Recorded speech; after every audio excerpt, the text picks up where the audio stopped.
ubundi twe twifuzaga ko byibura bagomba gukomeza bakadufasha tugashakisha, ariko nyine badufashije uwo munsi wonyine birangirira aho ngaho, ntabwo bongeye no kutubaza si byagenze gute. Gusa cyo koza umuyobozi w'ikigo we yakomeje nyine atubaza amakuru adufasha, ariko nyuma yaho ubundi buyobozi nta kindi kintu bugeze kudufasha. Ikiniga n'agahinda ni byose kuri uyu muryango wa François nyuma yo kubura uyu mwana wabo w'imfura w'imyaka 8 wigaga mu rwunge rw'amashuri rwa Nzove ngakaza kwambuka ku itiyo igabanya umurenge wa Kigali n'umurenge wa Kanyinya mu karere ka Nyarugenge ngakaza kugwa mu mugezi wa Nyabugogo. Kugeza amagingo naya umurambo ukaba utari wakaboneka ngo ube wabasha no gushyingurwa. Ibi nibyo umuryango hera uvuga ko ubuyobozi bwawutereranye ngo kubera yuko babafashije umunsi wa mbere w'ibura ry'uyu mwana, indi minsi ikurikiye bagaterera agati mu ryinyo. Uyu mwana yitwa Ndize Desire yigaga mu mwaka wa 2 w'amashuri abanza, afite imyaka 8. Yaragiye kwiga mu kigo cy'amashuri cya GS Nzove, anyura ku itiyo. Abandi n'ubundi abahamenyereye basanzwe bahanyura, ariko we ntabwo yaramenyereye iyo nzira. Ubundi ubusanzwe nge najyaga ku ishuri tukajyana, ariko nari ndi muri konje y'ababyeyi. Ubwo agiye ku ishuri sinzi ko kandi kana kamushutse baraza kuhaca, wageze mu hagati agwa mu mugezi. Urumva byarambabaje ko nta gaciro byahawe, kuko niba bikozwe amasaha ubundi ntihagire no kubaza ati ese bimeze bite, ese dukora iki. Ntacyo sibye umuyobozi w'ikigo cyanjye nkoraho n'abarimu dufatanyije kurera, nibo byibura bagomeje kutuba hafi, baranadufasha muri cyo gikorwa. Ariko nyuma yaho nta zindi sute z'ubundi buyobozi ntazo nabonye, sibye izo nzego za polisi zageze uwo munsi nazo zigahita zirekera aho ngaho. Twe nk'aba nyiri umuntu twakomeje gushakisha, ariko hagati aho ubwo iby'ubuyobozi byarangiriye aho ngaho. Ntabwo bongeye kutubaza se byagenze gute cyangwa se badufashe. Gusa nkatwe nk'umuryango nyuma yaho twasubiyeyo, ariko ntibyagira icyo bitanga. Usibye kuba kino kiraro gihangayikishije uyu muryango waburiyemo uyu mwana wabo, n'abaturage bifashisha itiyo mu kwambuka bavuga ko uyu atari we mwana wa mbere uguyemo, ngo kandi uguyemo ngahita burirwa irengero. Ntabwo ajya aboneka kubera amazi iyo yuzuye agenda agiye.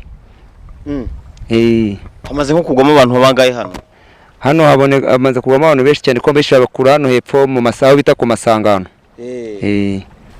Murasaba iki kugira ngo hirindwe izo mpfu za hato na hato z'abantu bagwamo hano? Ese ubundi mwebwe gukimunyura ahangaha nta zindi nzira zihari zakabaye zikoreshwa? Inzira irahari, ariko iri kuri umuntu yo kujya kuzenguruka. Inzira rero no kujya guca ku giti cy'inyoni ukagaruka gutya uje mu Nzove. Kandi hari itiyo nini ubundi abantu bacaho, niko gusa nyine ugira ikibazo ukanyerera no kutazi koga ukagenda. Twasaba wenda nko kuntu haboneka ikiraro kita cyambuka kikagera nkanga kuri Sikoro, wenda kararo k'abantu kitari cy'imodoka. Kukuba ubuyobozi bwarirengagije uyu muryango mu bikorwa byo kuwufata mu mugongo no kubafasha gushaka uyu mwana wavuye kuri iyi si ya rurema aguye muri uyu mugezi wa Nyabugogo. Twavuganye n'umuyobozi w'akarere ka Nyarugenge Madamu Kayisime Nzaramba, avuga ko inzego zirebwa n'iki kibazo zikirimo gushakisha umurambo wa nyakwigendera. Kandi ubuyobozi ngira ngo bwaramwegereye kugira ngo bamubwire, gusa birumvikana nk'umuntu ufite agahinda ko kuvuga ko wenda batamugezeho byo niko bitekereza, ariko rwose tubirimo.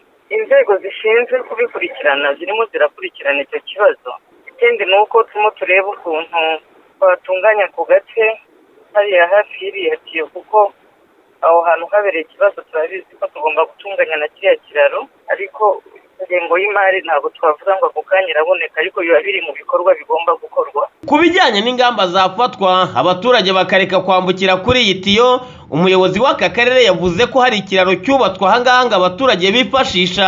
Twashyize ikiraro kiriya twita suspended gifasha abaturage kugira ngo bambukireho. Kera murabizi ko bambukiraga kuri kariya kararo gatoya, ndetse bagasa nk'aho begera kiriya cyuma cy'amazi, ariko kuba noneho twarashize n'ikiraro ni ukugira ngo dukore ubukangurambaga twumvishe n'ababyeyi n'abana ko batagomba kuhaca, cyane cyane ko noneho n'ikiraro kirahari. Gusa icyo nari mvuze gikenewe kugira ngo nacyo dutunganye ni kiriya kiraro cyo hino cyayanze, nubwo kimeze neza gikeneye kugira ngo kigire support mu mpande. Ariko hariya ni itiyo gusa iriho, nta kiraro gihari. Rwose ikiraro kirahari, twaragikoze umwaka ushize, kugira ngo nibyo ndi kukubwira ko kiriya kiraro nicyo kitari impungenge cyane, kandi ngira ngo biri mu nzira kugira ngo turebe ukuntu twahashyira ibyuma bigifata iruhande mu mpande.